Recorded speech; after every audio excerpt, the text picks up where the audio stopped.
কাজের চাপ, এই কারণে নাইটে কাজ করতে হইতেছে।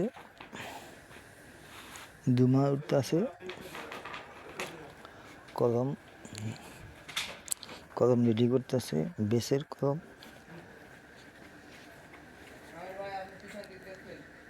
কাজের চাপের কারণে নাইটও করতেছে কাজ।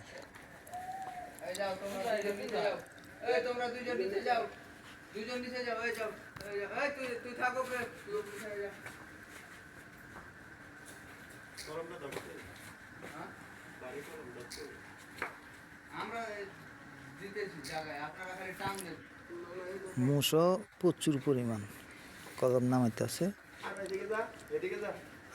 আমি আসছি দেখতে,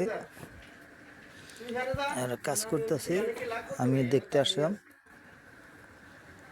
এই পর্যন্ত। আল্লাহ হাফেজ।